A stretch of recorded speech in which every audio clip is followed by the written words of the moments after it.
Welcome to Turbulence, a special series on global finance and geoeconomics in an age of disruption. From All Things Policy, Takshashila's daily public policy podcast. I'm Anupam Manur. This is the final episode of the series. For 7 episodes, we've traced the ways in which the world has become harder to grow in. Tariff walls going back up, sanctions used as a weapon, supply chains torn up and restitched, a rule book that no longer quite holds.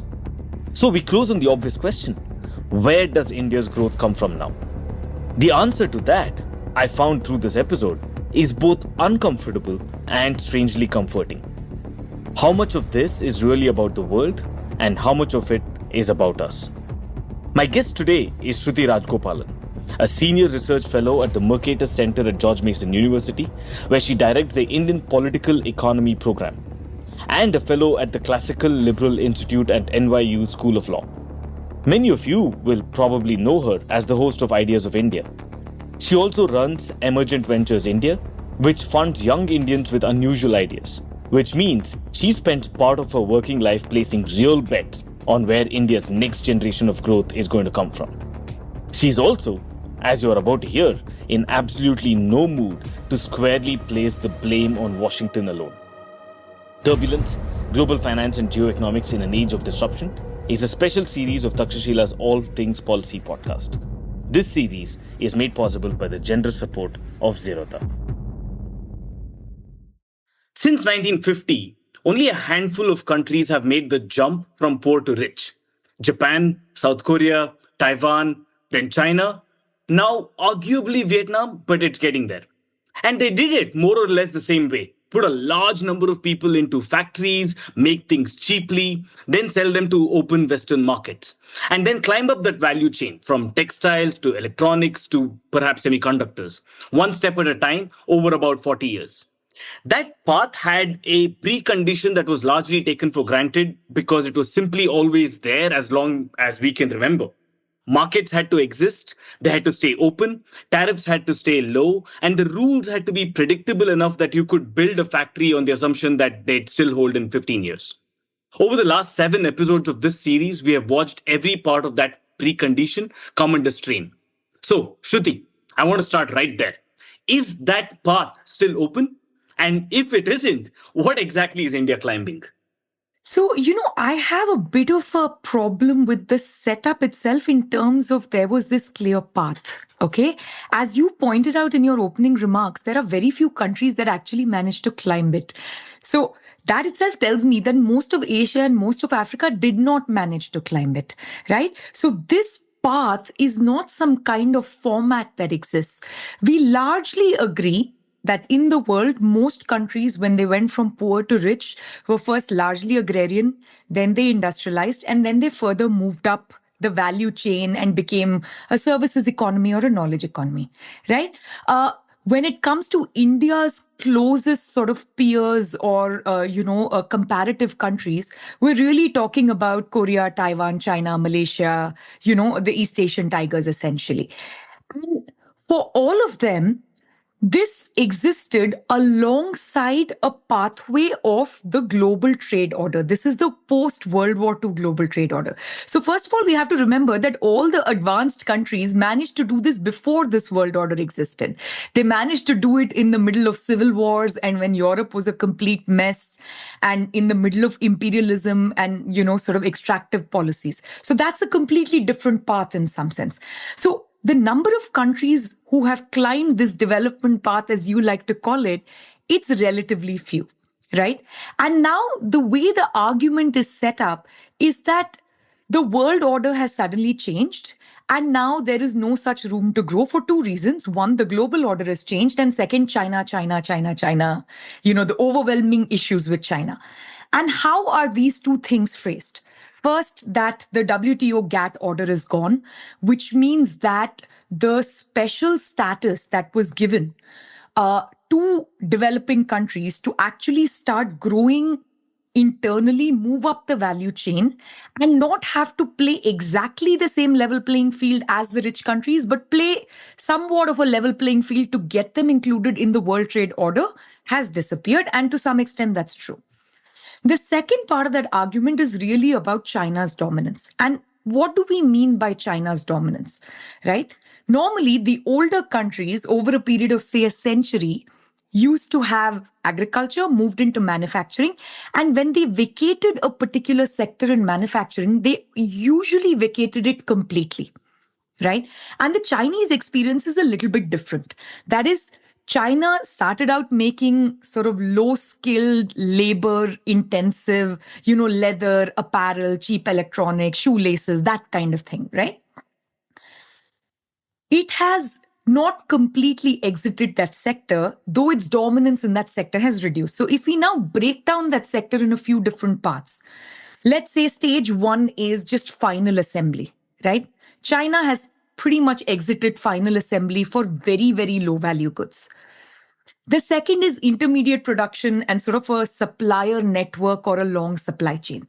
China has not fully exited that when it comes to even textiles and apparel. So even though Vietnam and Bangladesh are like now major producers of textile, they are still getting a lot of their inputs from China, right? And what that means is, so to speak, Vietnam and Bangladesh don't have a chance to grow as quickly as China did because China just captures a larger proportion of the value added, even though if you just count up the pure exports, Vietnam and Bangladesh look pretty good. Right. And then the third stage, which China still occupies, is that there are these enormous domestic capabilities within China, which is either specialization, institutional memory, the ability to start and scale a firm. Those have not fully migrated to successor economy. So you see a little bit of that happening with toys going to Mexico, right? China has started investing in a large way with FDI. You see it going to Cambodia and Vietnam, right? Bangladesh, a little bit less so. You see it with Apple in India. Though we're not seeing the domestic capabilities transfer, we are still in the final assembly track, right? So now the argument is not that the path has disappeared. The argument is that the path has changed and the path can't be navigated without China. That's a wholly different argument. So saying that India can't grow or Vietnam can't grow as fast without China is very different from saying India or Vietnam can't grow at all, right? So I think we just need to nuance this a little bit more. And broadly, when it comes to the global order and what the global order has done to the change in growth, I don't fully buy that, at least in the case of India. India has an enormous domestic market. Let's assume that the entire fault was Washington and China and the global order. We should still be making cheap goods for the domestic economy. We can't. We can't produce things that our own people wish to buy post GST in a single trade zone, right? That just means we are not productive enough. So there is something else which is holding India from the development path of moving up manufacturing. Now, I am over-indexed maybe on reforms, right? Because I've run the 1991 project, and wherever I look, I see sort of, regulation bottlenecks. That's just, I think my brain is now just trained to find those bottlenecks. For some others, it might be state capacity and enforcement of contracts. For some others, it might be integrating better with global supply chains. Sometimes when I talk to my engineering friends, they're like, oh, India has not produced any standards. Until you start producing standards and owning standards, you're never going to be an electronics behemoth, right? So depending on your point of view, there are various things that are broken within India that needs to be fixed for it to get on that development path. And we can have a conversation about that. But I just refuse to believe that the development path is over. Also, we have to remember that the world economy has grown. So many billion people have been lifted out of poverty in the last 2 decades or so, right? Hundreds of millions are getting lifted out of poverty in Africa. What does that translate in economic terms? It translates to export markets, right? All we think about as Indians when we talk about export markets is exporting to the United States. And what are we exporting to the United States? Gemstones, auto parts, and software. This is just a lack of imagination. So when I think of development, it's something much, much bigger. India has the same scale benefit as China. I don't think that development path has disappeared. I just think we don't have our act together. Okay, so Shruti, I have about exactly 27.5 questions, follow-up questions for you. I don't even know, where should I start? Let me perhaps start with a twin question, right? So one on you said, there's the global order shouldn't perhaps matter as much, but I don't know if I'm reading that wrong. But the global order has changed for sure since we can pick a date, and I think throughout the series we've been fighting over what is the date at which the global order changed. Narayan says 2014, Ajay Shah says 2018, I say 2008, because for me the financial crisis changed. That doesn't matter. We need not get into that. Maybe you can throw your hat in the ring and say when, but not necessarily follow. But global order has changed. That export-led path that existed has sort of at least changed into the developed market because they've gotten protectionist. Now, you say Africa, that's an opportunity, yes, but they're also looking at bilateral trade treaties between themselves. It's also, different countries are also protectionist. But I'm saying the overall attitude towards saying we are open to trade, we're open to buying stuff from other countries as long as it is efficient, as long as it's good products at good price. That attitude of the world has changed, and therefore that takes away at least a sliver of an opportunity for us. And second, we say, okay, Indian market is big enough. Yes, at the headline numbers, of course, 1.4 billion people, etc. But what is the purchasing power of that? If you take away the extreme rich, because there's only so much that they can purchase, so the marginal propensity to consume will be low for the extreme rich and for the extreme poor. That leaves the so-called Indian middle class. And there's been a lot of debate on how big is this Indian middle class really. It's not negligible for sure. It's probably the size of I don't know, 4 Australias, 3 Australias perhaps, but it's not negligible, but it's also not as big as we'd imagine, that it can itself be a way out of growth. And there, I'm sorry if my question is too long, but there's also almost a negative vicious loop, as in you can't grow without kind of manufacturing and selling it to people. And if you're not growing, then you're not really giving enough, you're not creating enough wages, you're not creating enough employment, and then your market really is not as big. So is there almost like you could think of it as a virtuous cycle or a vicious cycle, but at least there's a feedback loop there. How do you kind of again tie that in? Yeah, so let me start with your first point, right? And I'll always ask you, start with the question relative to what, right? Yeah. So now let's say that all of you are right, somewhere between 2008 and 2014 to 2020 to 24, or whatever it is the date. That would assume that between 1991 and that date, India did really, really well on capturing a big chunk of the global manufacturing. And India did not. No. That makes me think that this is not just a global problem. It's a global problem today if you want to start today, right? Yeah. If you want to develop a brand new leather footwear sector today and start shipping it to Walmart specifically, sure, I agree that there are far more roadblocks than there were before.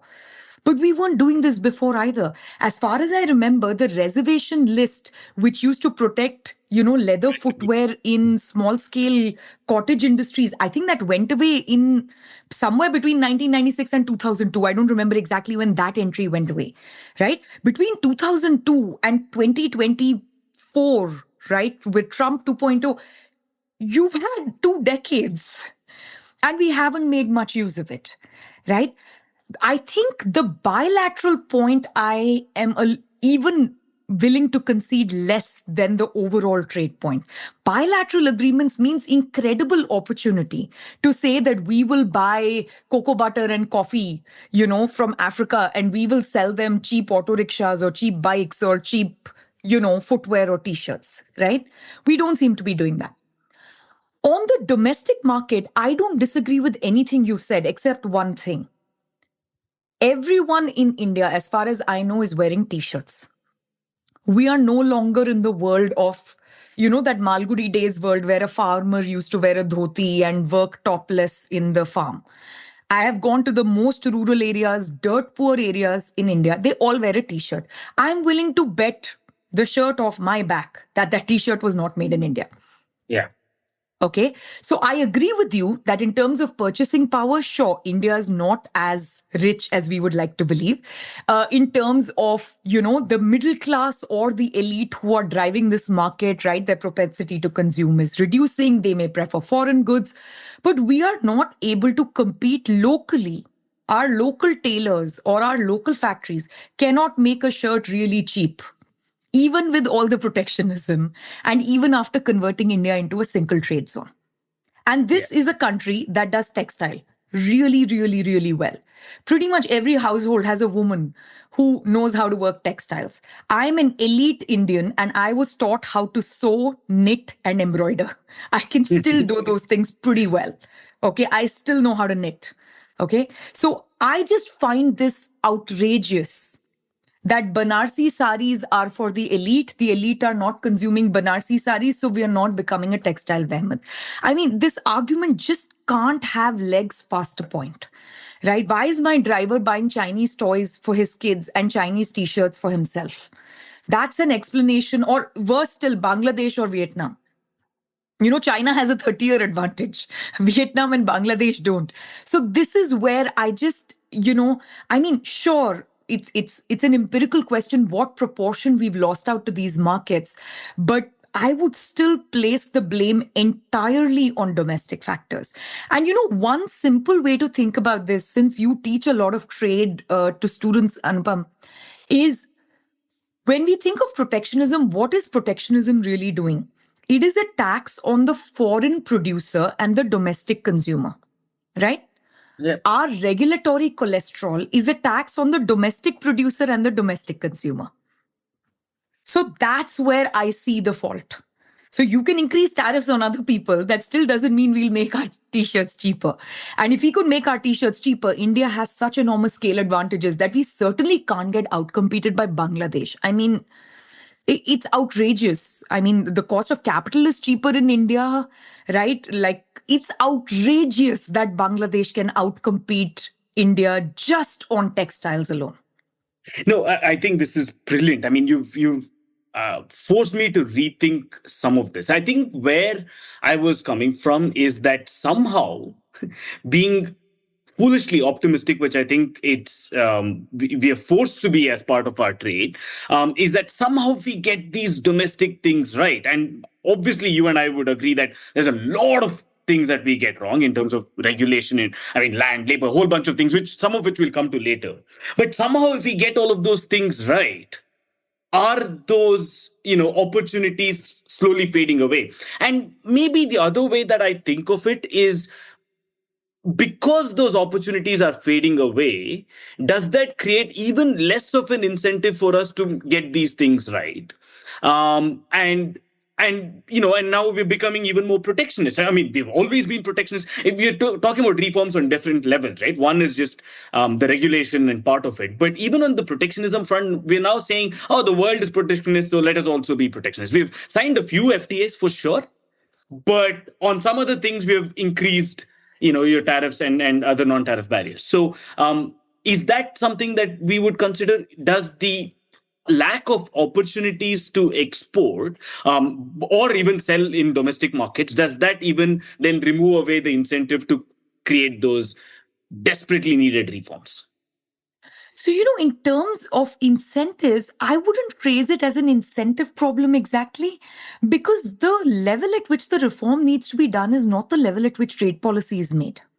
Right? So, an incentive alignment problem, the way I think of it normally is, there are all these domestic producers who are lobbying Commerce Ministry and, external affairs to either figure out the, protectionist barriers or figure out FTAs, right? But they are not the ones causing the regulatory jam. Like, that's all inherited. Yeah. In fact, they would also vastly benefit if those things got easier. So I don't think there's a greater incentive for protectionism in that sense. I think there are more excuses for protectionism. I think the incentives of protectionism have always existed. There have always been large domestic lobbies, to fight for protectionism, both bootleggers and Baptists. When the incentive problem actually exists on the other side, right? Which is, I think there is an enormous push globally for people to find trading partners who are not China. Yeah. And Vietnam, Mexico, all these countries are quite attractive. But everyone understands that these countries are dominated by Chinese intermediate goods and Chinese capital. And at the end of the day, are not large enough, rich enough, or independent enough in terms of geopolitics to stand up to China. Everyone would love for India to be that counterforce. And India can't get its act together, Yeah. right? I mean, Europe and the EU trading bloc, the Middle East, large parts of Africa, the United States, they would love a China plus one. In fact, they've all been talking about a China plus one policy since, there was deindustrialization in the Rust Belt, right? Yeah. So this has been going on for a long time and we can't get it together. And pretty much for everyone, India would be that preferred partner because India is democratic. India does have a serious voice and point of view, in global geopolitics. India does have a fantastically high-skilled human capital that's emigrated to all countries. That's a great ambassador for India. We have Indian immigrants and their children who occupy serious positions of power, right, in all of these countries. And so India is not viewed as the same dangers geopolitically as the CCP. And we can't get it together. So I would not make the incentive politics run only one way. In fact, we managed to get the EU FTA signed because of this looming fear of China. Right. I would actually think of it very differently. I think India is one of the few countries, earlier in the conversation, I was talking about 3 stages, of the Chinese exiting a particular sector as they grow richer, right? So the stage 1 is final assembly exit, which India's got a tiny share of. Yeah. Stage 2 is intermediate production and supplier networks, which we need to do a lot more on, and India's nowhere there. And then stage 3 is domestic capabilities that are developed in China get migrated to other countries. India is one economy that can actually not get completely torpedoed by Chinese FDI and Chinese tech transfers. Cambodia will, and Cambodia is already on its way there, right? Yeah. There are certain smaller economies which can't function if China suddenly decides not to play with them. India can and India will. So we just need a better policy geopolitically, even with China. We need better trade agreements. We can't resort just to quality control orders and banning TikTok. I mean, it's just such an unsophisticated level of thinking going on as far as China is concerned. Trade policy is integrated with tech policies, integrated with geopolitics, and is integrated with our FDI requirements. Yeah. And I'm not the one saying this. It's not just trade economists. I mean, you have folks like Sajid Chinoy who are really like monetary policy experts who are saying we need FDI from China. Yeah. Right? Yeah. I think it's a no-brainer that we need FDI from China. I mean, sure, keep it out of the, whatever strategically important sectors, but even that defined very well. And I mean, for sure, let's call, you've visited Bangalore far enough. Let's call Chinese FDI to finish the Ijipura flyover. Why not? For starters, right? Maybe they'll get it. This is a funny thing you mentioned. There were people a few years ago, I was in one of these fancy panels where everyone was talking about, what is that? The Road and Belt Initiative by China, right? Yeah. Belt and Road Initiative, sorry. And they were like, oh, this is very alarming and so on and so forth. I was like, can they please finish Dulles Airport in Washington, D.C.? I mean, can you really? They were like, oh, United States need to play tough with African countries. I'm like, are you kidding me? They desperately need investment. China is fantastic at building things. Yeah. I would invite China to build things here. So I find that quite odd. So it's funny that you said that. But FDI brings with it so much specialization, right? It brings with it tech transfer, of course. It also brings the Chinese ability to play with scale. China has cracked scale in a way that even the United States has not cracked scale.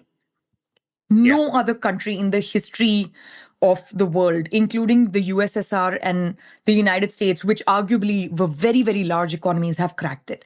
So India needs to benefit from that. So we need to look towards that. Can we set up 5 Chinese factories in Bihar and just get it together? And, people in Bihar and UP can emulate an actual factory model that works and works well for everyone. Shruti, I've been saying this.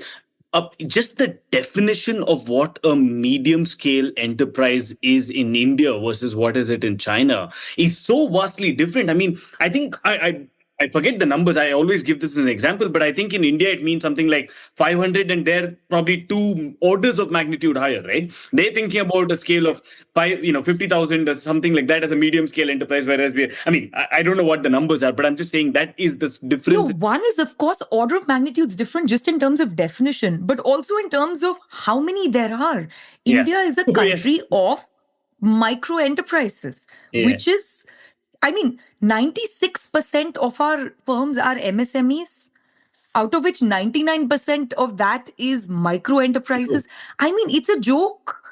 We're fooling around, right? Yeah. So the reason we can't compete with China is not because of Donald Trump's second term. I mean, the reason we can't compete with China is we can't get our act together. So we don't think in terms of scale. We are unwilling. We romanticize the farmer. We romanticize micro enterprises. I mean, there is no romance in poverty at all.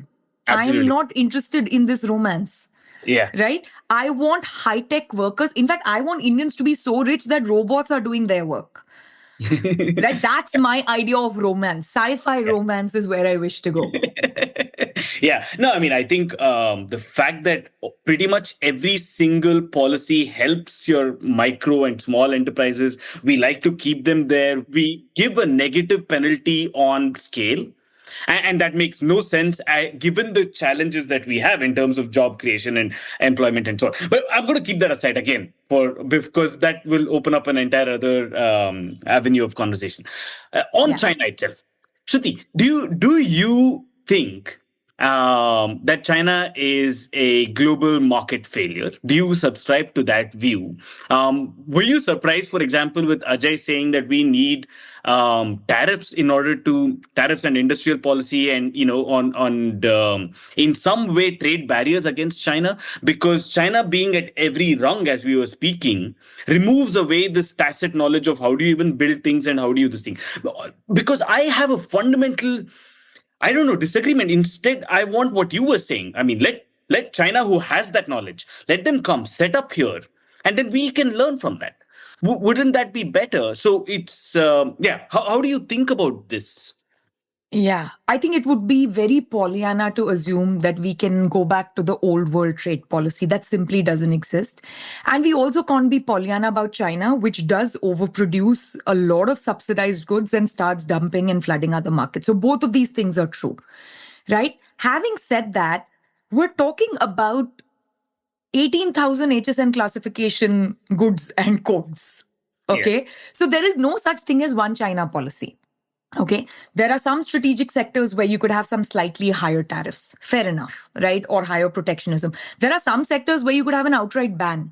I can also understand that. TikTok and data privacy being one such area, for instance, right? Or political influence, if you want to put it that way. There are some sectors where India would enormously benefit by having very, very sophisticated trade treaties with China, that areas where they bring in FDI, right, and bring in tech transfers and partnerships, the tariffs will reduce. Right? The same kind of slightly more sophisticated PLI-esque schemes, but actually for intermediate supply chains. Right? But that assumes that we have a strategy in mind where we slowly eclipse. My problem with having high tariffs and protectionism with China or Zimbabwe, it doesn't matter, is they never go away and you never get competitive. Yeah. So if you tell me that right now our tariffs are at, 20%, and we hope to make it 10% in 5 years, and they're going to reduce 2% a year, that's a very, very clear incentive that we don't want the Chinese market goods to flood and put you out of business today, but you have exactly 5 years to get your act together. But India never works that way, no, Shruti. We don't do that. Yeah, which is why I don't think we can become more protectionist. Yeah. If you protect yourself from Chinese competition, you will never learn. Yeah. The best is to integrate ourselves with Chinese competition. Again, I know I keep saying Vietnam and Bangladesh, but how is this not a complete embarrassment?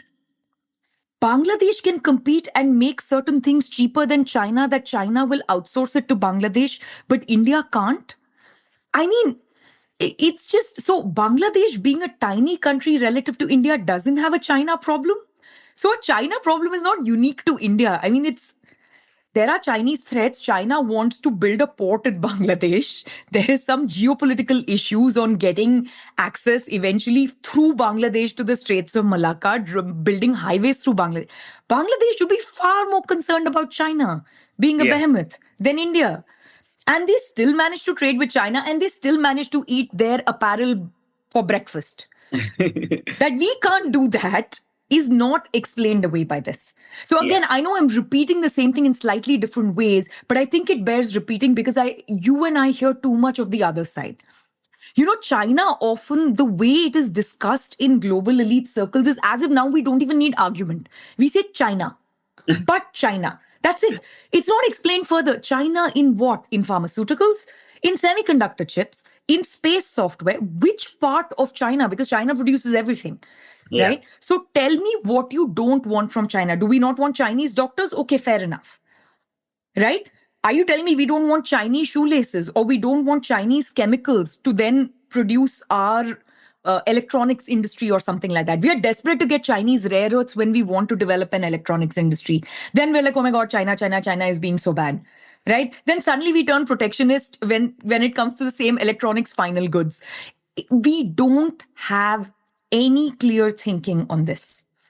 When we talk about China, the only way, according to me, is we need to have a certain set of rules and some very few exceptions for very few areas.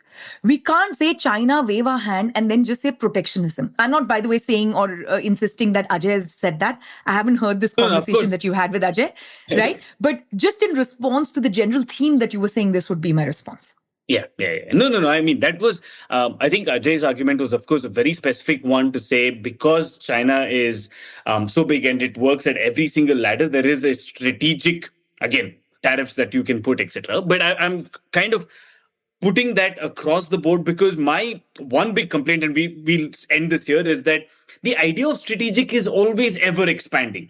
I mean, people argue everything is strategic. I mean, before... Of course, everything is strategic. A t-shirt is strategic, a slipper is strategic, and before you know it, you'll slap tariffs on everything. And that's the problem. Onions are strategic. Yeah, of course. That's why we have Essential Commodities Act. Look at India's trade policy with Bangladesh and Nepal. Right? Everything is strategic. My favorite example of strategic is a particular kind of mohair wool, which got protected in the United States because it was used in naval or army uniforms. Okay? I mean, come on. So again, less hand-waving. If you give me a list of strategic sectors and very specific strategic intermediate goods, I'm willing to play ball and have a very serious conversation. Right? I have not seen said list. I don't think it exists. I don't think we have our act together. Okay, so we move on to the next. Sorry, just to complete this, where is the team of 50 people in Commerce Ministry that are working on China? That's it. That's my simple question. If you don't have 50 people in commerce working on China right now, you are fooling around. You are not serious. No, we don't. I still think it. That's it. Down. So which means we have no China policy. We are hand-waving. If today China is behemoth, we say China is behemoth. If yesterday we had a border conflict with China, yesterday it was border conflict. Day before yesterday, it was something else. 50 years ago, it was Tibet. I mean, this is what we do. So I would like to believe you and I are too serious as economists to let people in policy get away with this, right? So have a serious China policy. Everyone is in favor of it. Have sophisticated people, I mean, there are top trade economists like, say, Soumitra Chatterjee, who has written a paper with Arvind Subramanian on China's gross value added and how, they've actually written that paper on how China has taken away the ladder for other countries. Bring in serious trade economists. Have a cadre of economists and geopolitical experts who advise MEA and commerce on China. Get me a list, then we can talk and parse out the details. Meanwhile, someone explained to me why we can't compete with China, with Bangladesh, Vietnam, and Cambodia in making shoelaces.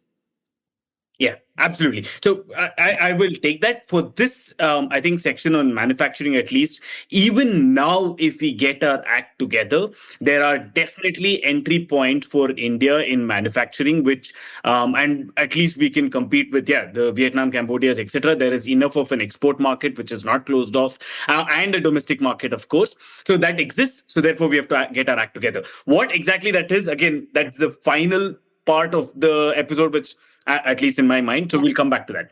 I want to get to services. And the entire episode, by the way, Shruti, I mean, I know I've told you this, but it's about where will growth come from, right? Both at a global scale, but this one I'm focusing entirely on India. And, I want to think about where will India's next growth come from, given the kind of global geopolitics, geoeconomics, and the conditions that we find ourselves in. So let's get to services, which is where at least received wisdom is in terms of what India's comparative advantage is, right? So the revealed comparative advantage, at least, is services to some extent, and then within that, of course, your GCCs, for example, are like your live version of this, which is playing out. So, is that actually a growth model? I mean, of course, the answer is yes, but to what extent? And is that a growth model that can fit India?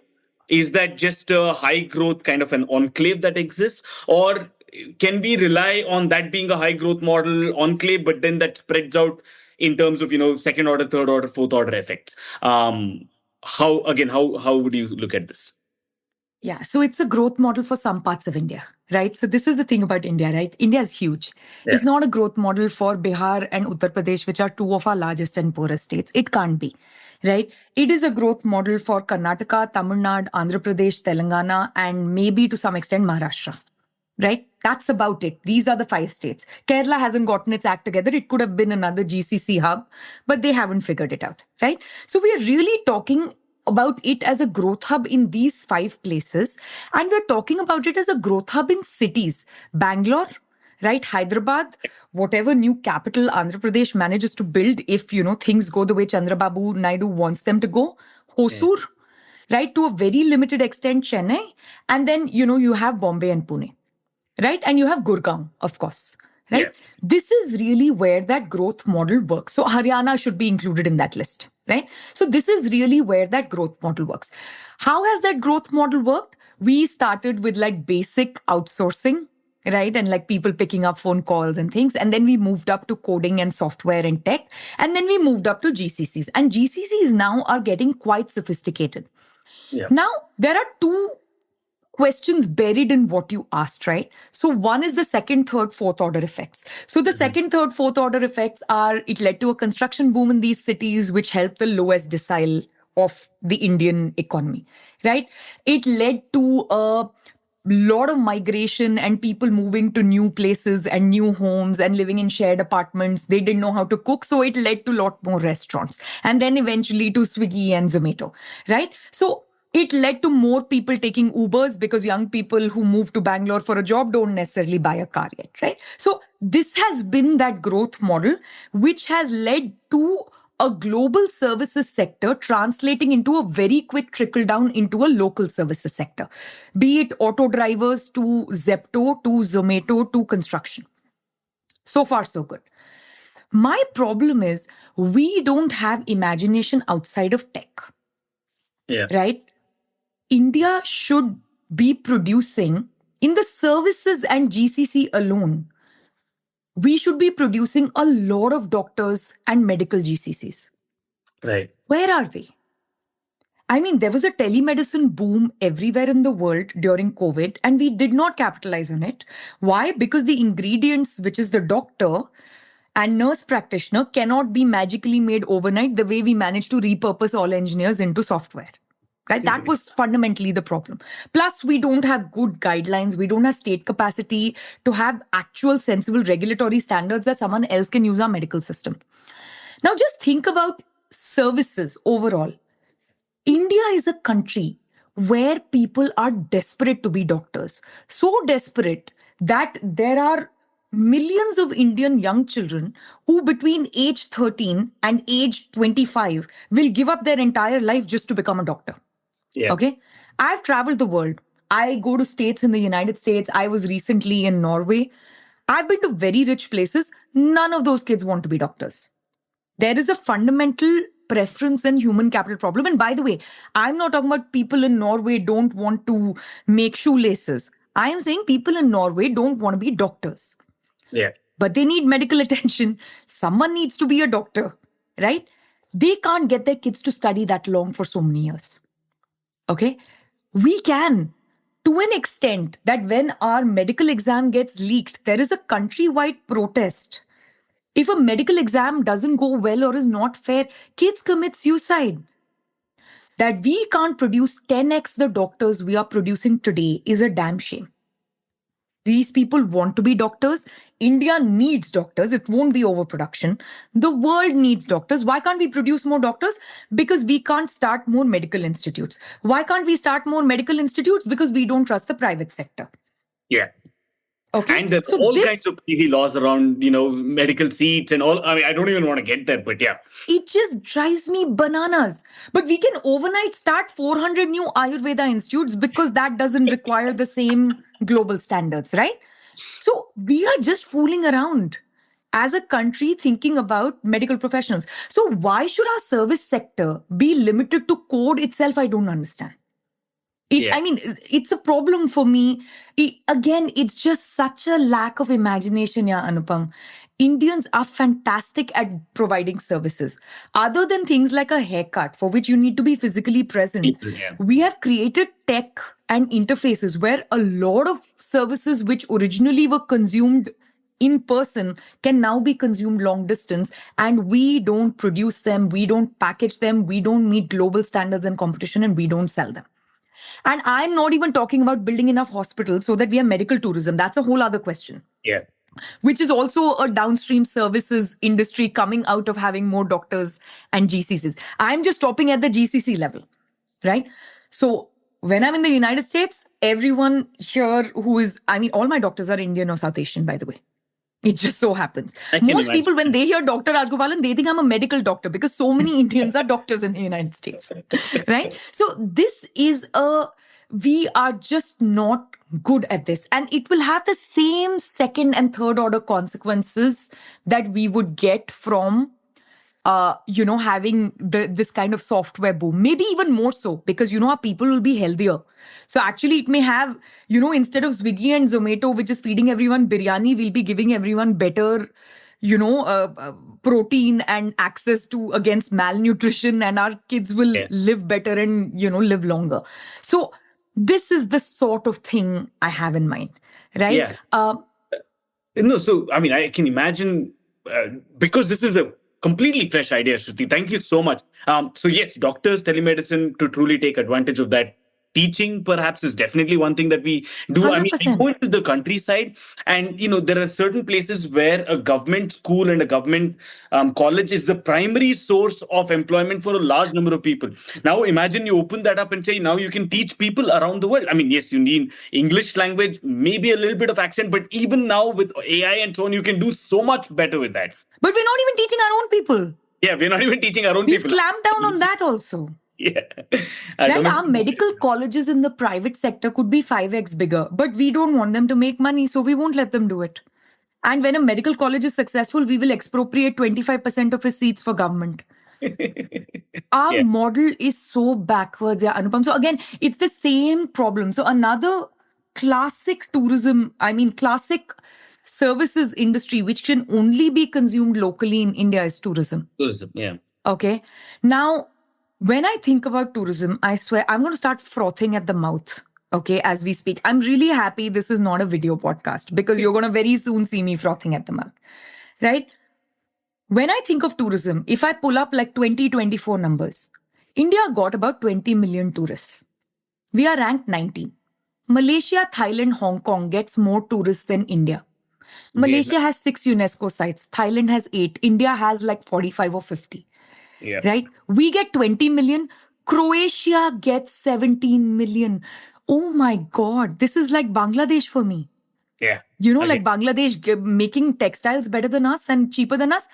How can a country that didn't exist till 1991 get 17 million tourists and we get 20 million tourists? It is a total embarrassment. And we could use that sector to actually transform some of the poorest places in India. Right? Think of Banaras, Buddha is from India. Have you seen how badly those sites are maintained and how difficult they are to reach? Hampi is impossible to reach, right? Yeah. I have gone to many, many far-flung places in India. So if we manage to get, and think about that, that won't be consumed in Bangalore by rich people. That is consumed in middle of Karnataka, right? That is consumed, the stupas are in the middle of Bihar. So someone has to go to the middle of Bihar, middle of Madhya Pradesh, middle of Uttar Pradesh and see these sites. If we built an airport and we made facilities easy and we actually made it easy to get a tourist visa for rich people, we could get, we should be getting the maximum number of tourists for any given country is France, which gets about 110 million people per year. India should be getting at least that number, if not more. Yeah. And it would be pretty easy. Croatia is on the way to nothing. Okay? Croatia is on the way to Montenegro. No, sorry, my Croatian listeners. I mean no disrespect. But it's not Hong Kong, right? Which is a big port and a hub. I have a lot of Croatian friends. I was there for some time and I've made friends. It's fantastic. I'm going to make sure I send this to them. But I absolutely... No, and it's just pure envy. It's a beautiful country. Beautiful country. Right? Yeah. They have made it easy and for people to come and they welcome tourists and there's enough to do. My classic thing in this is the Orwell's house in Porbandar. It's a classic. I don't know if you read. That was in ruins and it almost fell down and so on. I've been to parts of the US where literally I think you have a monument site where this is the place where Lincoln stayed for one night and wrote one letter, and that is correct. Thing, right? And so you have facilities, there's a little bit of and it's beautifully maintained, and that attracts so many tourists. And you have, the richness in history, culture, and natural beauty, my word. I travel extensively in India. I know, the smallest part of the Western Ghats, and it's one of the most beautiful places, rivaling any part of the world, and we don't do anything about it. And what we don't do anything. We make stupid rules where we actually break now I'm frothing at the mouth, but you have one of the most beautiful vistas, which is completely trashed. And then you have wires hanging ugly. You can't take a single photo there without telephone wires and electric wires hanging. Okay. You can't use the restroom. As a woman, I have even more fundamental problems. How can I tell a female tourist or a colleague to go to some of these places? My first thing is don't travel by train. They're impossible to access by flight. We don't have one-stop flights to most of these places. We've not opened up our airline sector enough to actually align with tourism. And oh my God, how difficult it is to get a tourist visa. Forget getting a tourist visa. Do you know how hard it is to just fill that form? It is so clunky. You need your photograph in a very specific spec without which that website will keep crashing. I have done this for my colleagues. I run the India program at Mercatus, which means when folks want to visit India, they come and ask me and I'm like, just sit down next to me and I'll complete the form for you. So even though I'm an Indian citizen, I've actually filled many forms for Indian visas for friends and colleagues. And it's really hard in a way that does not make us safer. Right? So see, again, you and I are economists. We think of everything as a trade-off. If any of these dumb, clunky, regulatory issues made those monuments safer or better preserved or made us safer as a country, I would welcome them. They're all just really stupid and no one has paid attention. And we don't have, as Ministry of Economic Affairs or Ministry of Tourism, our act together. And we have zero coordination between different ministries.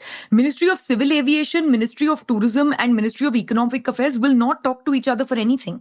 Of course. Yeah. Right? Their babus won't even pick up calls from each other because one of those departments is too low on the food chain, right? To pick up the call. So this is how we do things, Anupam. So, when I think of services, could we grow through services? Of course we could grow through services. But which services? Yeah. Right? India could be the food capital, tourism capital of the world. You can't grow by giving haircuts, okay? Because people can't fly once a month to get haircuts from you. But you can grow by developing your UNESCO websites, UNESCO sites, heritage sites, right? You can grow by making it easy for people to visit, by making it safer for people to visit, by I mean, Ladakh is so beautiful. You keep going to the Northeast. Every time I email you, you're like, oh, I'm off to a trip to the Northeast. So, Yeah. Northeast is extraordinarily beautiful. We can't fly or take the train or take the road to some of those places when there is like monsoon. So we've just not gotten, I mean, we're not serious people, Anupam. Yeah. Sorry, I hate to sound like this, but we are not serious people. And I'm just tired of blaming global conditions, or I may have 100 reservations or problems with the current global regime that has been initiated under Trump 2.0. But most of India's problems don't fall under that. Most of India's problems we need to own. Yeah, yeah. No, absolutely. To one quick anecdote, Shruti, and I mean, this is as much for our listeners. I think you are well aware of it. In some of the, I can't obviously mention which, but in some of the reach outs that have happened to us from government departments for the training, one of the first things they ask is, how do I communicate better with the other government departments? So you understand that there's such a structural problem, because in fact, they'll say, you know what, I can do policy formulation, but teach me how do I talk to the next person. So obviously I don't know the answer to that, but the second part is, okay, let's come back to the services bit. So yes, there's a GCC level, that is one thing, and there is a little bit of I know it's a taboo word, but whatever, trickle down, or there's a second order effect.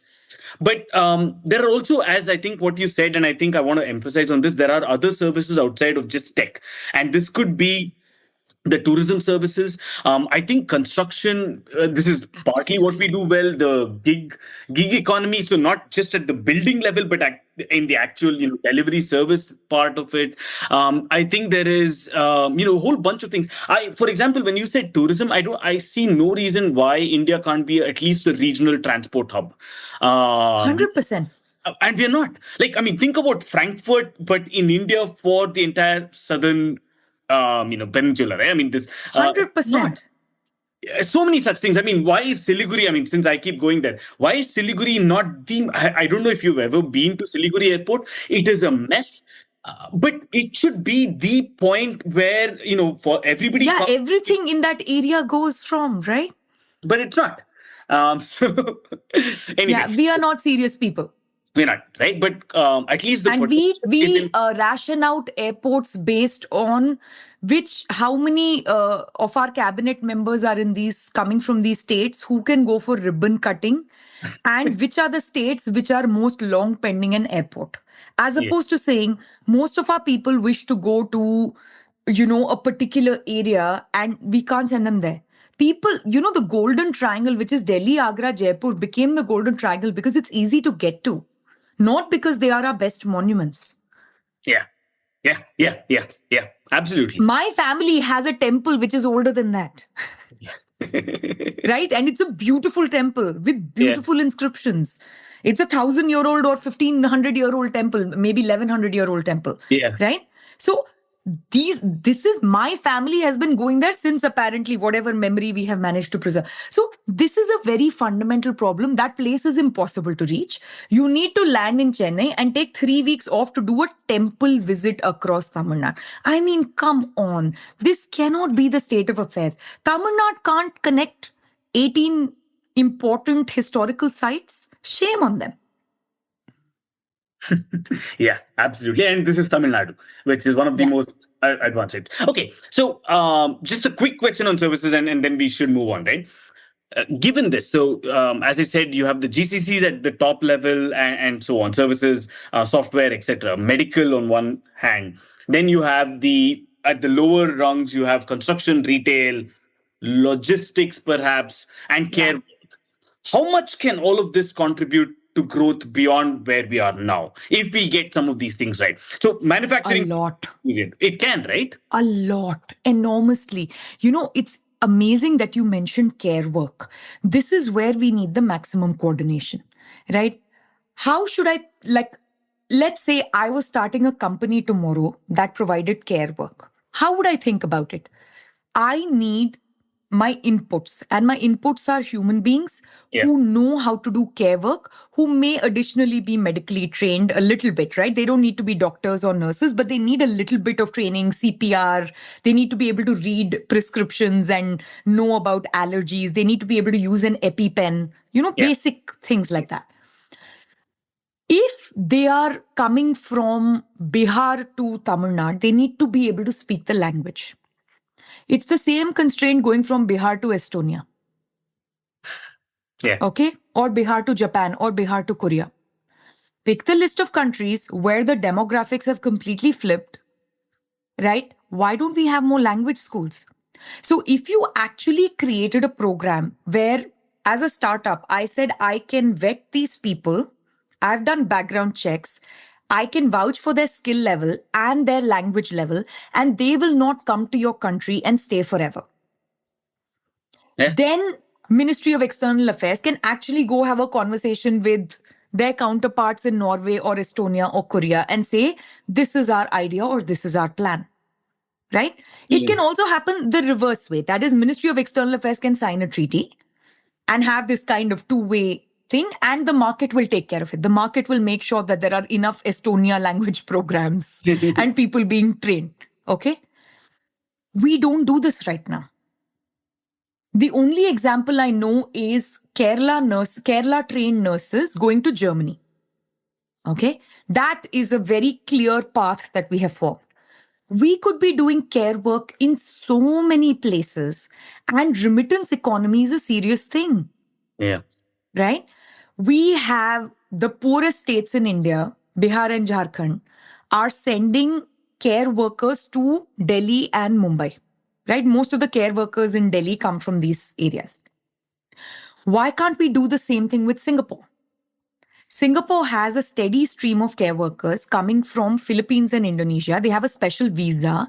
They're a highly regulated economy. The care workers are actually safe because they the regulation operates both ways. They regulate entry, but they also check in with the care workers to make sure the families are not abusing them and so on and so forth.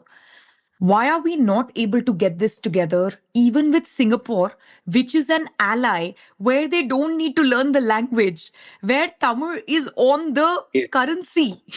Yeah. Okay? And there are enough Indian workers working in Singapore who would appreciate an, Indian care worker. So we are not able to do these sorts of things. So when you ask me, is there potential? Enormous amounts of potential. Will it lead to growth? Absolutely. Because look at the remittance economy that is Kerala. Kerala has developed despite having virtually no local economy entirely as a remittance economy. And we have managed to do this and show an example. We're not able to get it done outside of India. So if you can do it with Japan, we can do it with Korea. But that requires, again, imagination and thinking, and not just writing newspaper article after newspaper article about Trump 2.0. The world is very large. Right? And there are lots of opportunities and there are lots of rich places, and we don't capitalize on it. Okay. Yes. All right. I'm going to go to the next section, and I'm just going to ask you one question in this because I think this is overdone, etc. But I do want an economist kind of viewpoint on this. This is AI. Right. I want to specifically ask just one question on AI, which is obviously on one hand, there is the fear that just as we are supposedly hitting the demographic dividend, of course, big question mark there, etc. But you have AI, which has already led to some jobs being lost, etc. Right, firing done. Now we understand that AI, of course, can do a productivity boom that can create more jobs elsewhere. That's the standard economist thing that there is no, we won't get into the lump of labor fallacy, but that's all still long run, right? In the short run, there will be adjustments, labor adjustments, and that is at a point where we are already not creating enough jobs. So how does that play out? Versus, of course, I think this is your part that I really liked, your argument that I really liked, and I want you to just kind of state that out, which is that AI can actually create a lot of increased state capacity. It can be a state capacity multiplier in a country which obviously has such a shortage of all the things that we spoke about. We don't have enough doctors, we don't have teachers, we don't have judges, inspectors, whole bunch of bits that we don't have. Both are equally true. But if I had to press you, which one is I don't know which one would have a greater effect. Which one should we be looking at, or in terms of just returns? How would you look at this? It would be very hard to predict Yeah. which one has greater effects. It's so difficult to figure that out. But in terms of opportunities, you're exactly right. Not only can it supplement the shortage we have in judges or teachers, it can actually help us eliminate that shortage with human workers, because our biggest problem is skilling, right? People go through 5 years of law school and can't figure out anything that is required to be a judge. So can we actually streamline that? Can we put them through a 1 year highly AI enabled sophisticated course to teach them how to be a judge? And then can we, of course, have the infrastructure such that they can write more judgments and do it faster? So if you do both things simultaneously, you can both have more judges and better trained judges, which would be the jackpot, right? So on that, I have zero complaints. But will enforcing contracts on time lead to the bigger unlock in the economy, or will knowledge work lead to the, or the shock in the knowledge work lead to the bigger crunch, is very hard to predict. And I would not be arrogant enough to predict that.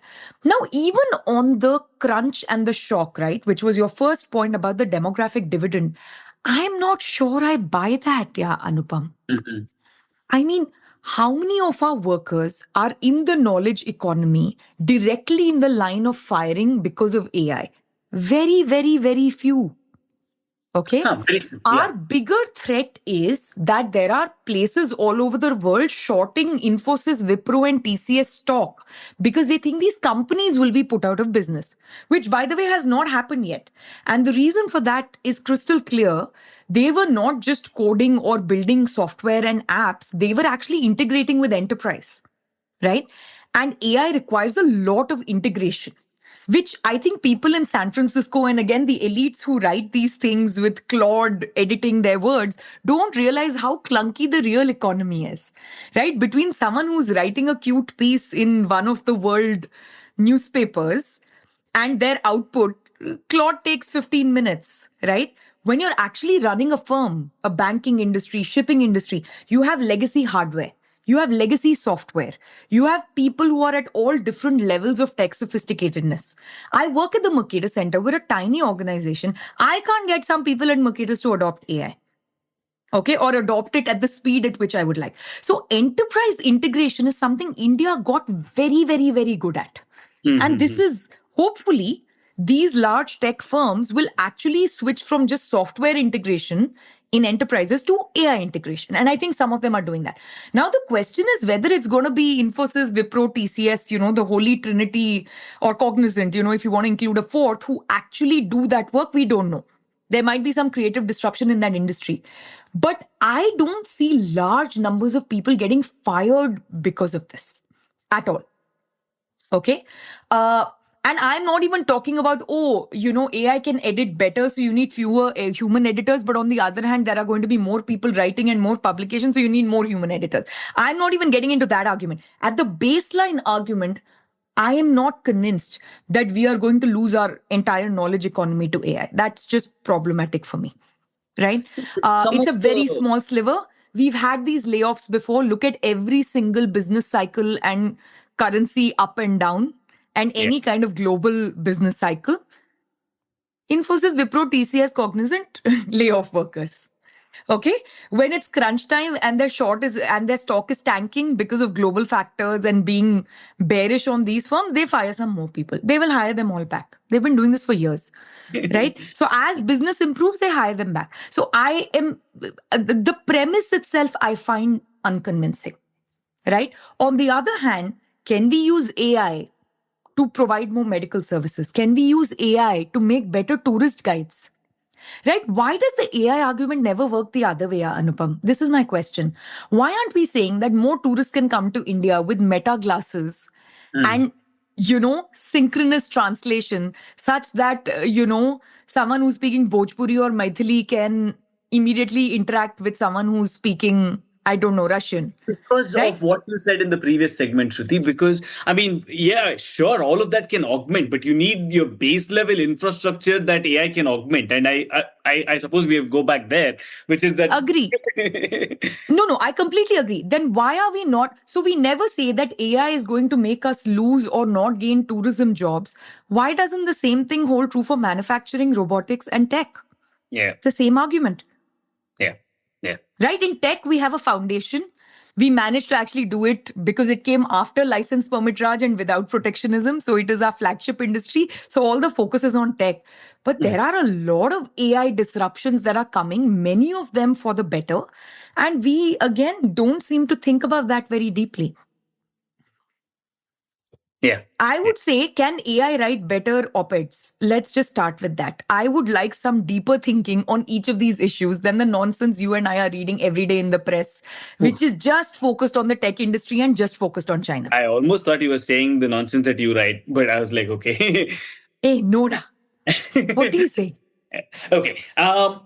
Okay. So Takshashila is actually one of the most nuanced voices. I mean, and I would say voices in plural when it comes to tech and when it comes to China. You actually have multiple people working on China. You have a China watching course. Same thing for all the work that is done on tech, whether it's semiconductors or something else, right? So Takshashila is actually exactly the opposite. Maybe you need to feed all your work into AI so that it will spit it out to all these newspaper articles, which are fear-mongering and not producing more nuanced work. Yeah.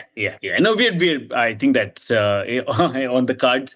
I want to go on from AI because I've had an entire episode on AI and so on, but I did want an economist perspective. But I want to pick on something that obviously you're working on, and of course, so that I also have it on record that you're going to write a paper for me on this one. Yes. Yes, which is on female labor force participation rate, right? And I think since we talk about where is growth coming from, let's start with the basic idea, and I hope this doesn't require any more elaboration, that you cannot have growth while ignoring 50% of your population.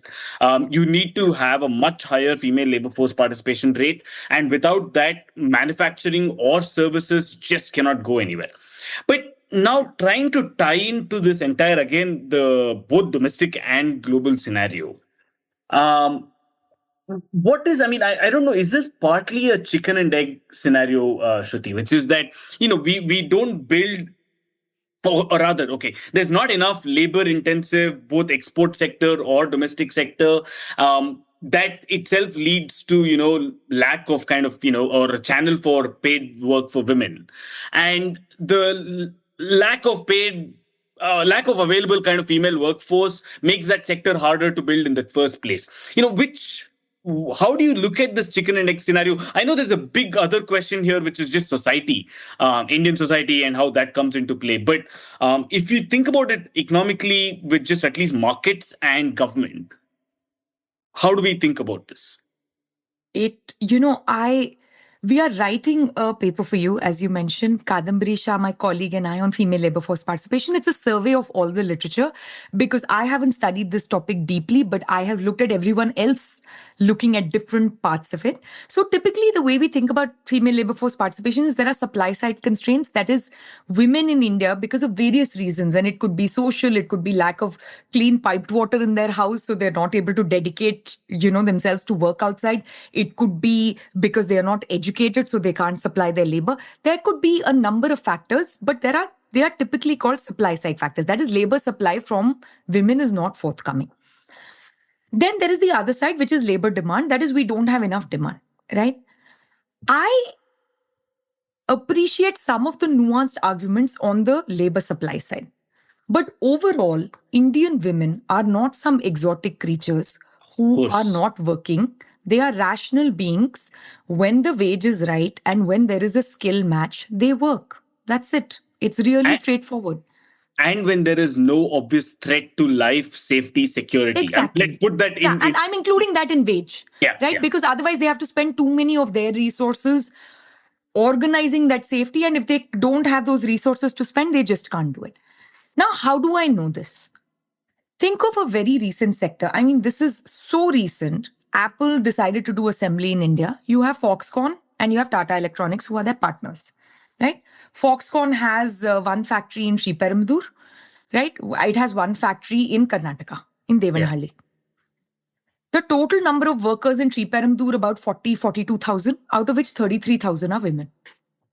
The total number of workers in Devanahalli are about 30,000, of which 24,000 are women. Okay?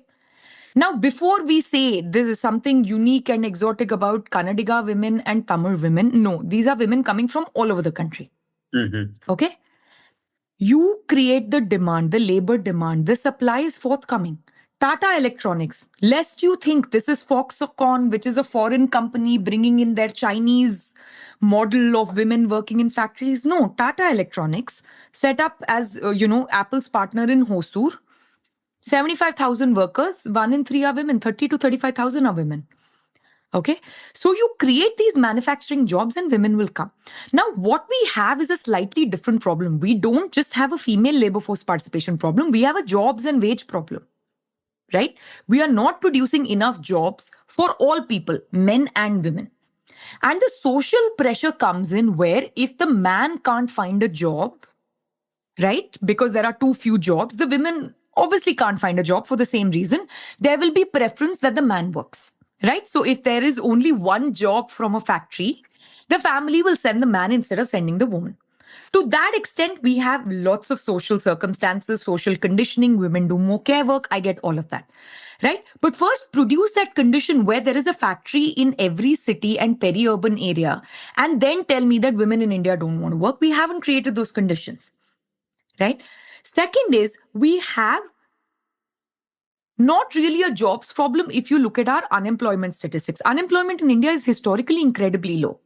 Right? It is underemployment. People are vaguely doing something while also vaguely writing government job exams and vaguely waiting to get married. Okay? All this vague doing, waiting, partial employment is not producing the wages that match the aspiration. That is again a demand side problem. You create enough jobs on labor demand, the wages will go up, and they will go up for men and then they will go up for women. Now, going back to the head of our conversation, Anupam, you talked about how developed countries actually got rich, right? You went from agriculture to industry to whatever, right?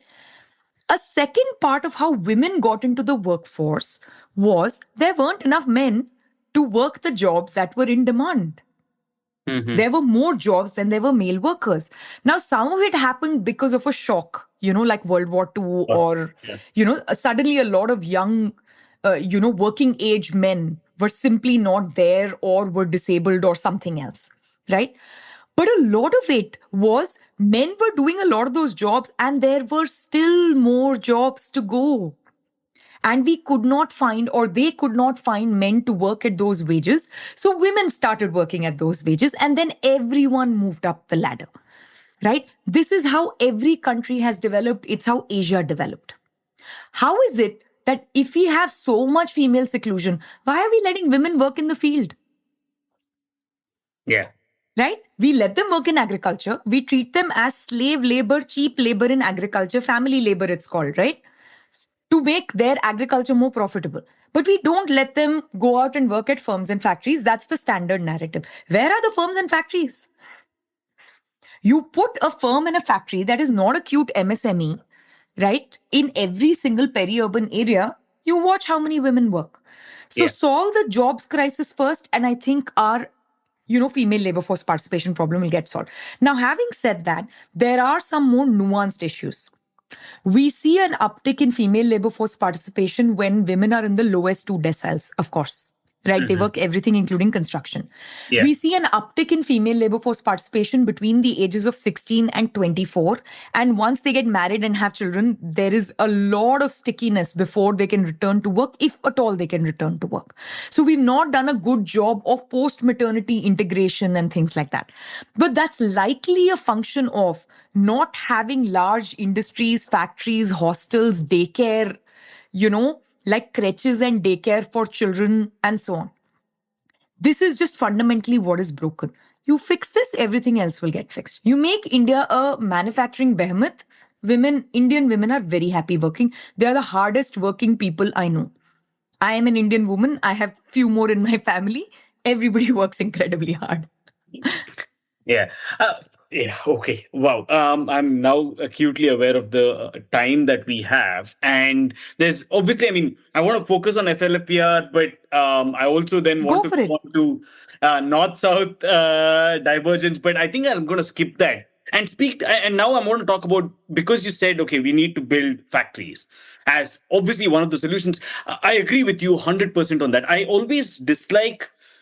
Um, any of these treatments which somehow give a magical cultural explanation without really the evidence behind it. I mean, Indians are like this, or Indian women are somehow different from women all over the world. I find it very hard. So yes, there might be a couple of percentage point differences for sure, or maybe Yeah. slightly more than that, but it can't explain this vast gap, right? So, Yeah. so let's talk about building factories. For building factories, you firstly, I think the most important thing, one of the most important things you need is land. And this is something again that you have, I think, worked on from your GMU. More frothing at the mouth. Yes, yes. So let's get all the froth out of the way. So I think you have a current book project on property rights Yeah. and so on, right? Yeah. So let's talk about this, right? Instead of me asking a very specific question, I'm talking about how do we fix land for building more factories? Open floor, go for it. Okay. So fundamentally, think about land like we think about any other resource, right? When we say land is difficult, what we mean as economists is land is not able to go to its highest valued use. Okay? Labor goes to its highest valued use, right? People who used to work at a farm are now able to work at a factory. People who are working at a factory, their children, or they move to a better city, they get a little bit more educated, they move up to a managerial role, so on and so forth, right? You have other factors of production. Capital is extremely fungible, right? Entrepreneurship, extremely fungible. So all these factors of production, when we talk about India's, if you're an economist, you will call it structural transformation, right? If you're a development economist, you'll say moving up the development path or economic growth. But at the core of all of it, it is we were using resources in a way that were less productive. Can we use the same resource to be more productive? Which is a particular piece of land in Bangalore is better used as an IT park than as an orchard. Simple. Obviously. Yes. Okay. Now, there is a slight problem with land. If you have very, very bad rules for land, it shackles land differently from labor and capital. Now, why? You're going to say duh in 1 second. It is because land cannot move. I think this is an underappreciated point. Immobile, yes. Right? Land is immobile. Second part, land cannot easily increase unless we talk about floor space and increasing space as opposed to land. Third problem, land cannot be imported. Okay. Yes. So you can't easily make it. You can't import it because this is what we do with factors of production that we are short of. We can bring capital in through FDI if we are lacking capital, right? We can bring in workers through a special worker program if we are lacking human capital. We cannot import land. We cannot move land from Kerala to Gurgaon where land regulation is better. This is the unfortunate problem. Okay. Now, this may seem glaringly obvious, but we don't make policies as if it's obvious, right? So when we think normally about another resource, like let's think of something like steel or aluminium or something, right? If steel is better used for making cycles, you'll make cycles. If steel is better used for making surgical scalpels, you'll make surgical scalpels, right? Steel will just switch its use based on all other factors of production combining. The same thing needs to happen for land. You need to go from a farm to a solar farm, maybe. Okay? But now what does that mean? Now that we know land can't move, it either requires a change in use, okay, which is moving from farm to factory or orchard to solar farm or something, or it requires a change in user.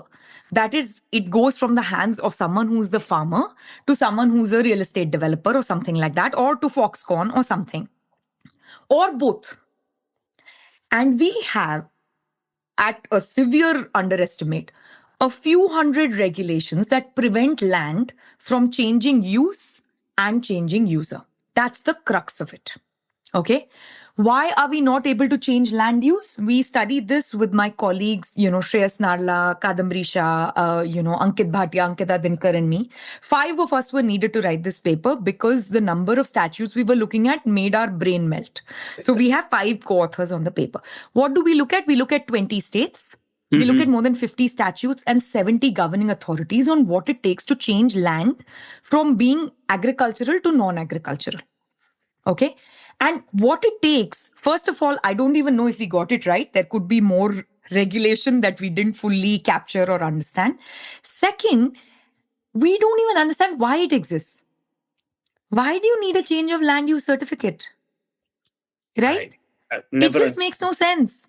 Yeah. If today I want to use the spare room in my house to teach bhajans, and tomorrow I want to use the spare room in my house because, my sister started a tailoring unit. Why do you need a conversion certificate? It makes no sense. It's my property. Right? Yeah. Sometimes you say you need a conversion certificate for externalities and things like that. But we already govern all that under industrial use and commercial use. Then they will ask you for 50 certificates. What are you producing? Who's producing? How much set-off area do you have? How noisy will you be? Blah, blah, blah. Just to change from agriculture to non-agriculture, we don't have this. Now, it's the same. If a farmer wants to sell to another farmer, you can't sell it easily. Why? Because you can't sell to a rich farmer. Why can't you sell to rich farmer? Because we're scared of East India Company and Zamindari system. Now, not only can you not easily sell to a rich farmer can't buy. By the way, when I say rich farmer, there are literally income rules on how much land people can own. Like your income and wealth limits it. A rich person can't easily buy land. Why can't you easily buy land? Because there are land ceiling laws. Land ceiling laws is mandating the maximum amount of land an individual or a household can own given different categories of land. Okay. So now you can't easily sell to a farmer. You can't sell to a land farmer. You can't convert land use. Despite all this, if you manage to find someone, we don't have land titles and we don't have enforcement of contracts and we don't have functioning courts. Okay. This is just for one kind of land. I am not even talking about forest land, conserved land, ecologically specific mangrove area, nothing. I am just talking about we were growing wheat yesterday. Can we put a warehouse here today? That's it. Can't be done. Right? So what has ended up happening is land has ended up becoming the binding constraint in most of these cases. Right? You can solve labor law, you can give some exceptions, you can put someone in an SEZ special corridor, right? You can invite Foxconn with a red carpet and to take away all their other problems, but you cannot solve land. So when we talk about, sorry, go ahead. No, and that was exactly my question, Shruti, which is, we talk about this China plus one window and we talk about, attracting investment, etc., right?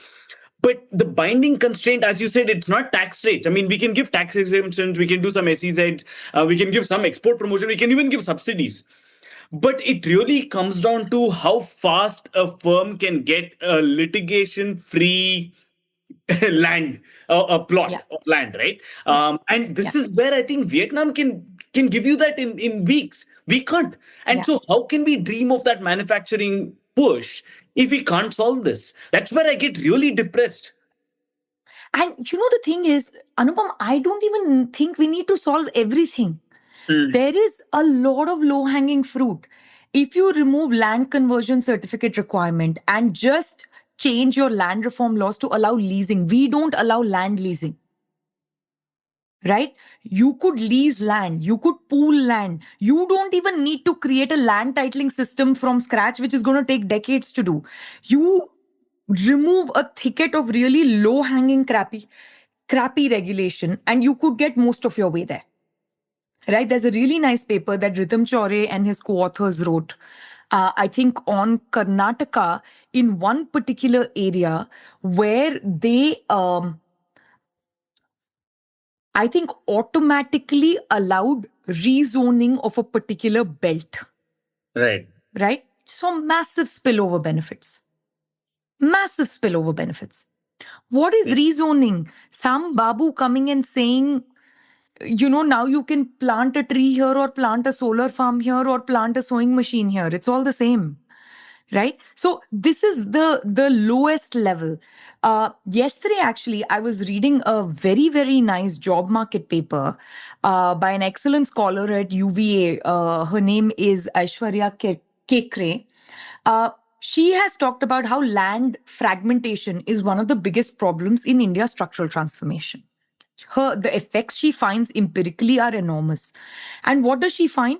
Places where there is greater fragmentation, that is, you have smaller land holding size, there is lesser manufacturing activity and lesser manufacturing employment. Right?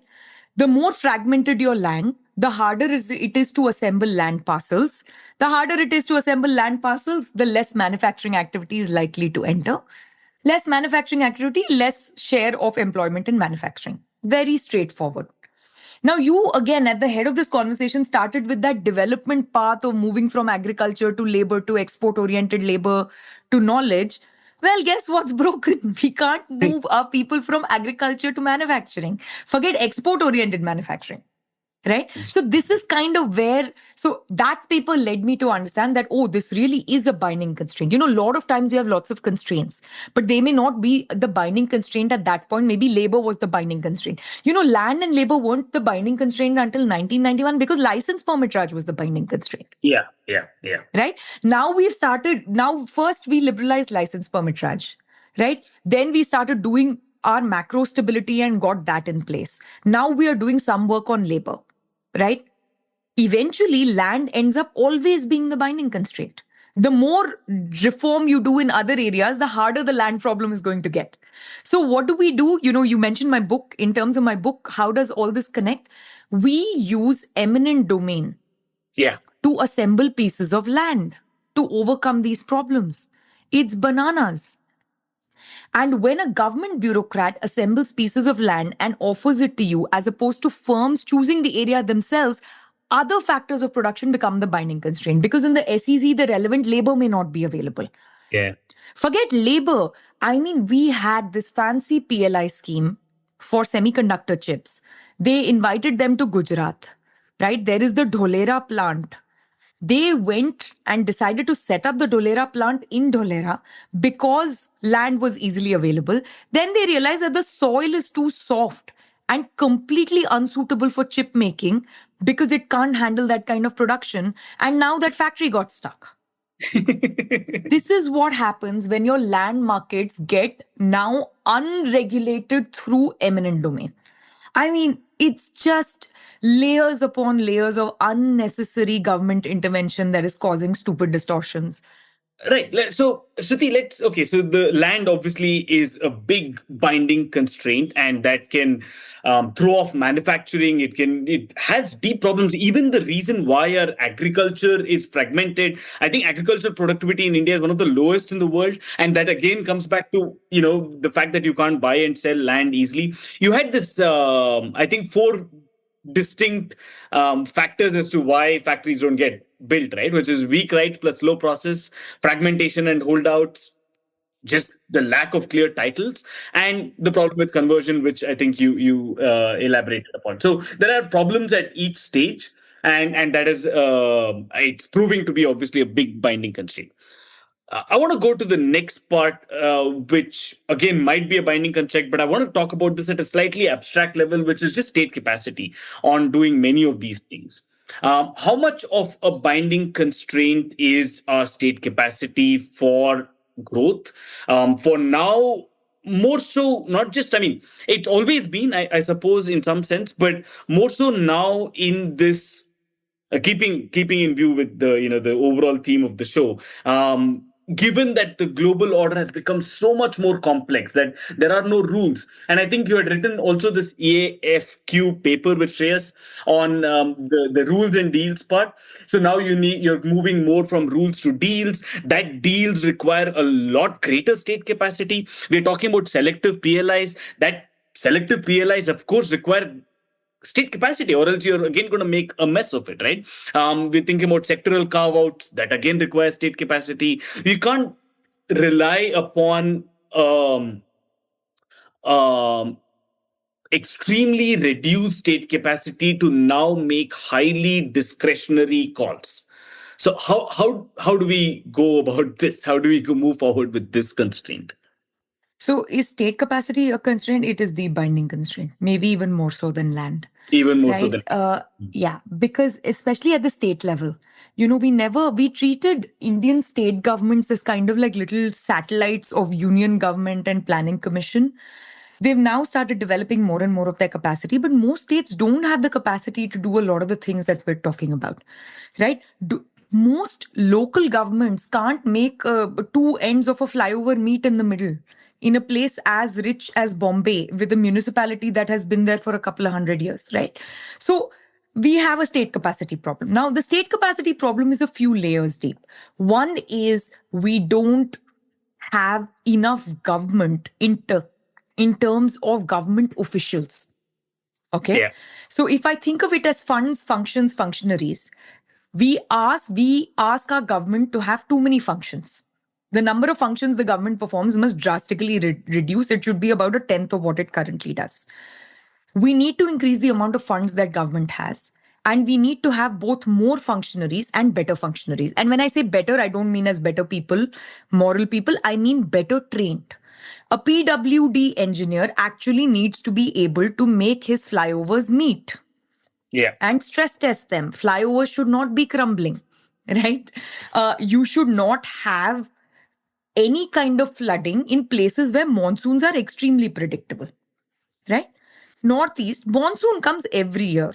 Saying that this road is clogged because of monsoon is like saying, I will fall down if I walk out of my first floor window right now. Sure, gravity exists. And yet we manage to build stairs, right? So that I don't have to fly out of a window. So why can't we just accommodate? And I have been to places with enormous amounts of rain.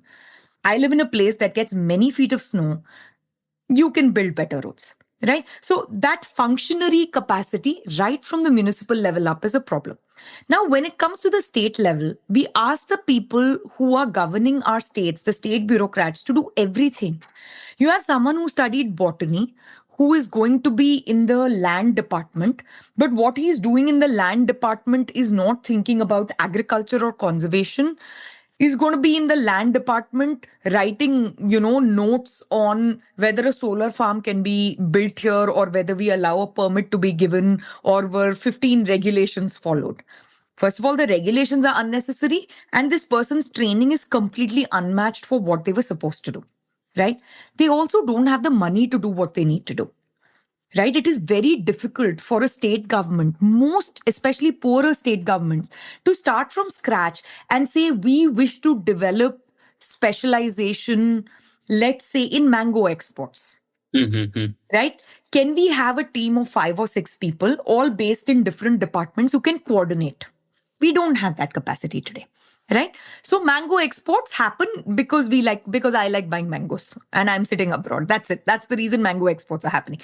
Not because we have a sensible policy on it. By the way, even when it comes to agriculture could be an enormous export for India. Yeah. Right?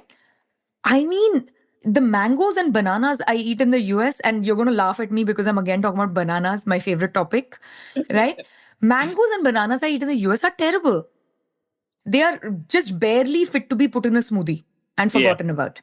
Right? Yeah. We could get fantastic I can get excellent kiwis from New Zealand. Why can't I get excellent mangoes from India? We don't have sensible FTAs on agriculture. We don't produce and we don't validate. Yeah. Right? We don't have good organic validation. We don't have good validation when it comes to when was this mango plucked? How long has it been in cold storage? Things that global supply chains ask for. Exactly. All of that requires state capacity. To put cold storage warehouse next to a highway, near a port and an apple orchard requires some kind of state capacity. We don't have that state capacity. So is it a binding constraint? It's a binding constraint literally for everything start to finish. Right? Second part of your question was about the global order, right? On the global order part, I think my argument about a rules versus deals base doesn't match one on one there. The Mhm. global order has always been partially deals based or rules based until it is not convenient to enforce the rules, Yeah, yeah, right? But just because let me take the example of the United States. The United States has single-handedly upended the rules-based order, which was the international WTO GATT trading order. That doesn't mean they don't enforce local contracts. The yeah. two are different. Their deals based system for geopolitics is not what they're applying at home. At home, we have a rules based order. If someone encroached on my property, I can take them to court, right? If there is tax fraud, the government sues me, and that case will get over in a pretty short period of time. So there is still sensible rules based order within the United States. If I want to start a business and I don't get a permit, I can challenge it, I can appeal it, right? If they take too much fees from me, they have to refund it. We don't have any of that going on at home in India. So I Yeah. think they are slightly different things. Saying that the global geopolitical order has broken down and NATO is no longer rules based but deals based, I don't think that changes what India needs, which is we need to be a rules based order to actually bring in the certainty so that a small Korean firm can be in partnership with a small Indian firm and still manage to produce an export. That's really what we need. Yeah, but locally, I think we've always sort of been deals based, I suppose. I mean, policy Yeah. wise, we've not really been rules based. But now the Yeah. breakdown of even that global order, I mean, I suppose, I don't know, maybe it compounds things.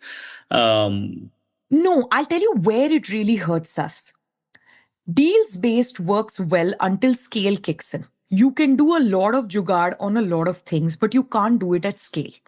right. Yeah. If you're putting millions of dollars through a consortium of investors that requires vast land assembly and 70,000 workers to produce cell phones, you can't do that through jugaad. I mean, if you're doing it through jugaad, that is jugaad happening at the CM level. That is, the CM has waved a magic wand, removed the thicket of rules for you, and said, we are going to make an exception and we will provide you certainty of entry and exit. And please, here is the red carpet, come. But then you can only cherry pick the scale that you have. You can't have homegrown firms that automatically scale. Right. So that is, I think, where the problem comes in. Jugaad can get you up to a certain level of scale. MSMEs, they reach 9 workers because factory acts kick in at 10 workers. Right. So we have a certain level of scale. Right now, you can see the same thing at agriculture. You can see you will do some land pooling with your immediate neighbor and your first cousin, but you won't violate land leasing laws for a big conglomerate because it can't be enforced. So scale effects will just get throttled. Now, does that now feed into the global order, which almost entirely runs on scale? Sure. Right. But I still think global supply chains, for all this talk about like governments and the mess every government has made, global supply chains are still people transacting with people. Right. Right. We had a huge China shock during the pandemic. People could not change their supplier overnight. It takes Yeah. time to find a new supplier, build trust, you know. So I don't think people switch their work processes as if they are changing their t-shirt. Yeah. Yeah. Okay. Final word. I think this particular series is called Turbulence, Shruti. And in the 7 episodes preceding yours, we've entirely dealt with how the global world order is changing and how that is impacting India. Um, Sometimes, in very few cases, we look at it as an opportunity. In many cases, we look at it as a threat. We look at it as an opportunity, sometimes taken away, and so on. I think this was a perfect episode to end on because in some of those it was slightly pessimistic that the global world order has changed, India has lost its opportunity. But my biggest takeaway from this episode is that the biggest levers for growth is still entirely within our control and within India. So, yes, the global world order might have changed, but if you still today get your land, labor, capital market, your female labor force participation rate, state capacity, if you get these basic things right, there is still definitely an opportunity for India to grow. Services sector is still something that we can do. Tourism is something we can do. So there's still ample opportunities for growth within India, and those levers, and I think this is the most important thing, is within our hands. This is not Washington dictating it to us. This is not what happens with China being at every rung of the manufacturing ladder. These are things that we can do.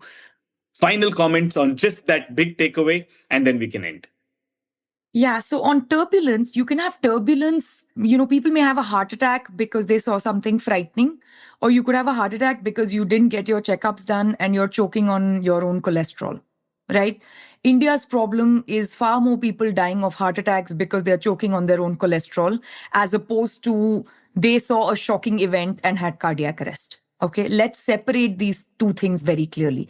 Right. Turbulence, our resilience to global turbulence and our resilience towards global stress and shocks has to be built up by improving our domestic capacity. And our failure to build our domestic capacity is entirely our fault. So we feel the turbulent waters a little bit more. My guest today has been Shruti Rajagopalan, the inimitable Shruti. Thank you so much. I completely enjoyed talking to you, as I always do. Have a wonderful day ahead. Thanks. Likewise, I love chatting with you, Anupam, and I hope I didn't froth too much at the mouth and bore your listeners. No, not at all. Thank you. We hope you enjoyed that conversation. If you're interested in public policy, AI, geopolitics, or defense, do check out the courses offered by the Takshila Institution. And for more conversations like this one, stay tuned for the next episode of Turbulence, Global Finance and Geoeconomics in an Age of Disruption, a special series of the All Things Policy podcast supported by Zerodha.